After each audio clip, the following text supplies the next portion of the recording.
Hello,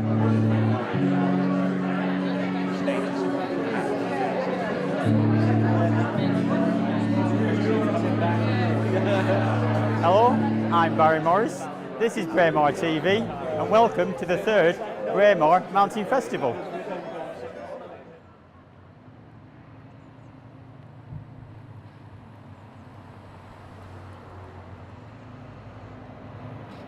I'm Councillor Jiva Blackett and I live here in Braemar.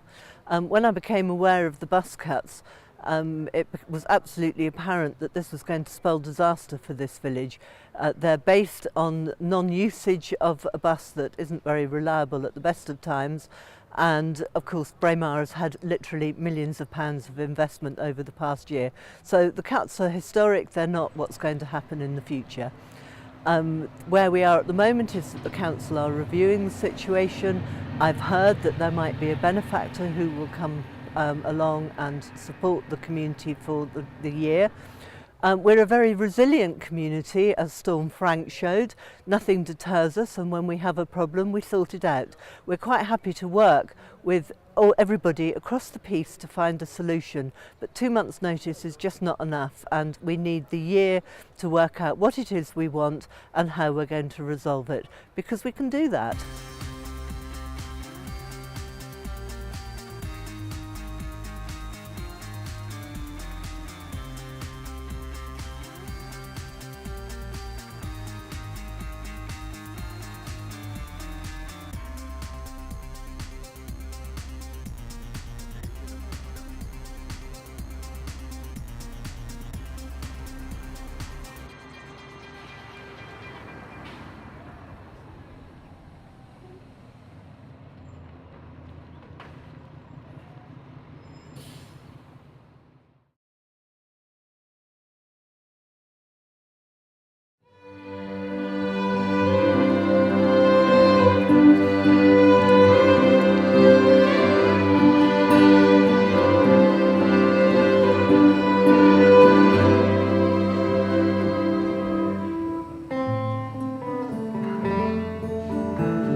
Well, obviously our skier numbers, we've only had 22 days skiing this year. Last year we had 109 altogether. But the season's not over yet. We've had snow this late before. We've had snow come in the beginning of March and gone right through Easter, so we just don't know what we're going to get. If only we did, it would be an easy job.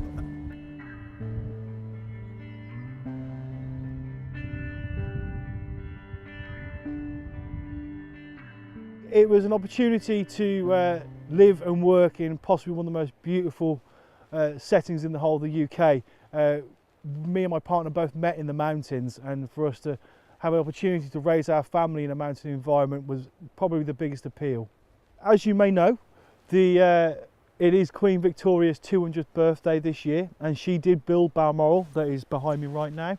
And on the 11th of May we have a Victorian vehicle pageant, and behind me we will have an array of vehicles that either Queen Victoria and Prince Albert either rode in or would have seen from their time at Balmoral during their lifetime. We also have a first for Balmoral this year, which is a teddy bears picnic, which is running on the 29th of June, which is in association with the local charity Butney Bears. So I'm hoping that's going to be a big success and start to draw in more young families onto the estate to enjoy. For me and the family, we like to become part of the community, and for everyone involved it's important that we all work together to create a better tourism experience for everyone coming to visit Braemar, Ballater and Balmoral.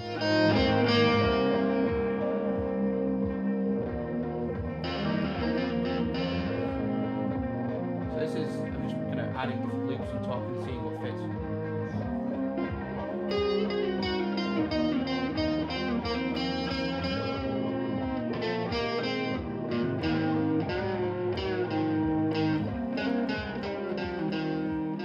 I've been putting albums out now for about 3 years. I've been playing guitar and playing different instruments since about 1920, but I sort of just before I turned 25, I realised I hadn't done a lot of the things that I'd wanted to do with music. I'd wanted to, make albums and singles and things like that.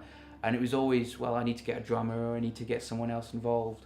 So I sort of sat down with my laptop one afternoon and was like, I can make music with a laptop, people do that. And I sort of made a couple of things and I quite liked them. So I was about 3-4 weeks before my 25th birthday and I was like, I'll make an album before my birthday, which is a really bad idea. Don't set yourself very limited timescales for creative projects. But ended up coming with an album out of that called Music for Mass Transit, and Bandcamp, which is quite a popular website that you can put your music up on for free, you can sell your music on.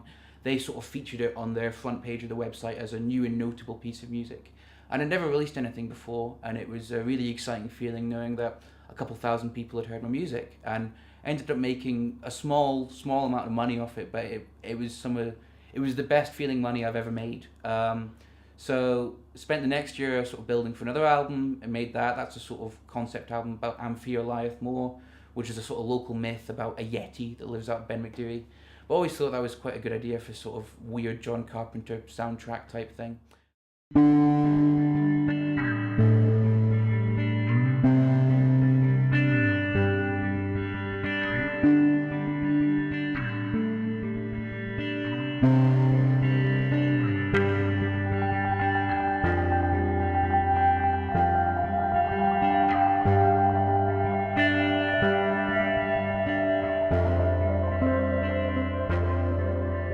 This summer, Adult Swim, which is a really big TV network in the States, got in touch. They'd somehow heard my album, I'm not sure how, and they asked if they could use a couple songs on that, so it's meant I've had a bit of a leg up in terms of getting my music in front of people.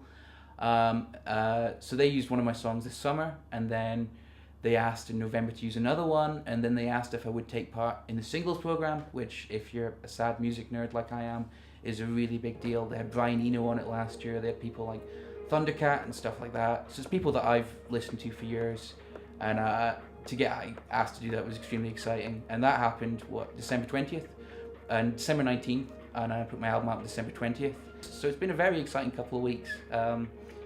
Still slightly in shock at all of it. I think Braemar has been hugely important to me making music. I've made pretty much every piece of music here. there's something about the stillness and the sort of surroundings that we have here that are very inspiring anyway. I like having a bit of peace and tranquility. When I've lived in cities and tried to make music, there's always a distraction. There's always something else, or there's always something like a gig you should be trying to get into, or someone you should be bothering, you know, something like that.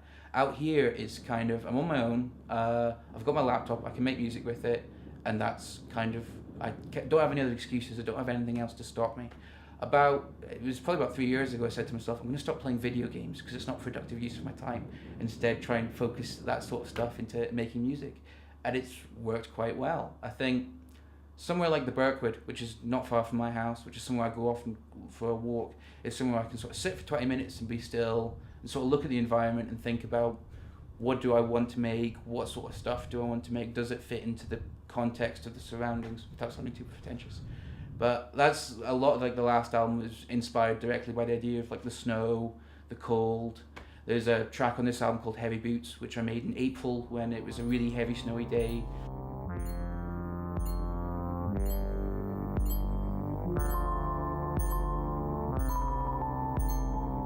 And I just got that feeling of like, I want something that seems cold but like cozy at the same time. I'm trying to get that into music. It's really inspiring being out here, and I don't feel like I'm stealing from anyone or like I'm hugely inspired.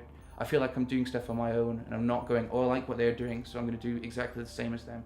There's a certain element of, I'm just doing this for myself, and if anyone else happens to like it, that's good. The music that I make, I actually quite like, which is maybe a bit into it too much, but the dream with anyone, I think, would be to get to the point where I can live off making music. The dream would be to get to the stage where I could afford to have some space and property here in Braemar, somewhere I can live myself, have a bit of space for putting some instruments and music in, and having a sort of loud place I can play that's not bothering everyone. That would be the dream. I mean, it's like I said, this is enough for me. The last 3 years have been it's beyond what I could have imagined, especially coming from here and not really knowing anyone, you know, in trendy Glasgow music scenes and stuff. And it's been very exciting. My dream is just to keep doing this, and I realised a few years ago that no one can stop me from doing this at this point, the way I'm doing it. So if people like what I do, that's great. I'd love more people to hear my music. I'd love to get the chance to go to places and play my music, but anything's a bonus. It's all fun.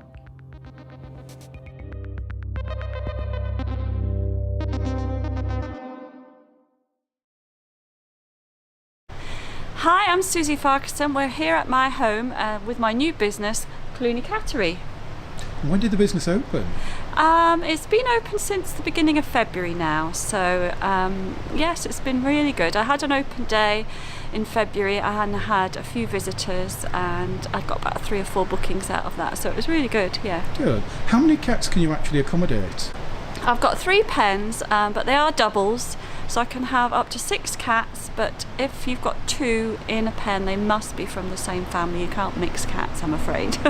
Okay. What sort of area do you think they will be coming from?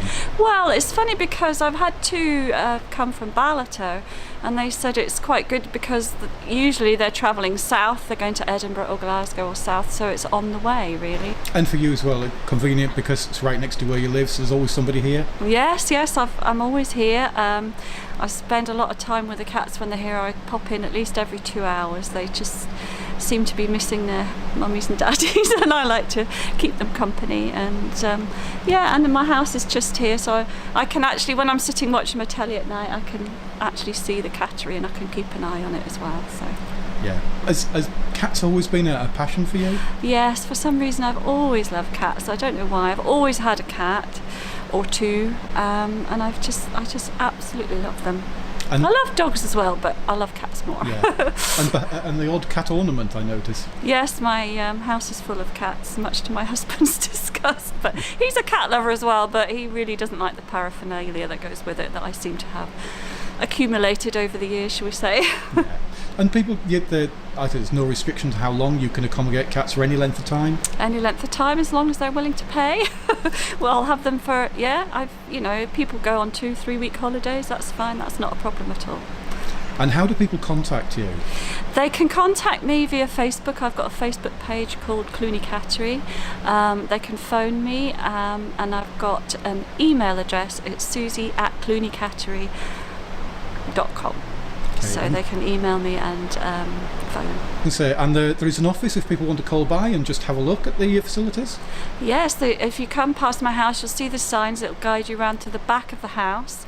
And I'm always in the house, and my office is at the back door, and anybody's welcome to come and have a look whenever they like. And what would be your normal operating hours?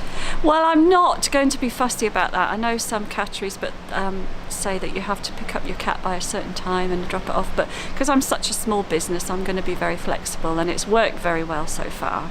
I know these huge catteries have got cats coming in and out all the time, so I can understand why they do that, but I'm just going to be flexible with my customers. What about cats that maybe have any special requirements, dietary, or require any sort of medication? Can you accommodate for those? Yes, I've already had 2 cats that required medication already, so I'm learning fast about that. I had an epileptic cat, and I had to medicate him every day, and then another one, pardon me, with kidney trouble, so I had to medicate him. And funnily enough, I do offer food and litter, but everybody so far has bought their own food for their cats, but it is included in the price, and I do have a variety of foods, yeah. All right. And you're looking forward to this venture? I am. I'm really excited. I'm going to be shut over Easter, I'm afraid, because that's the only time I like to go on holiday, but I will be open for the rest of the year and hopefully busy over the summer holidays.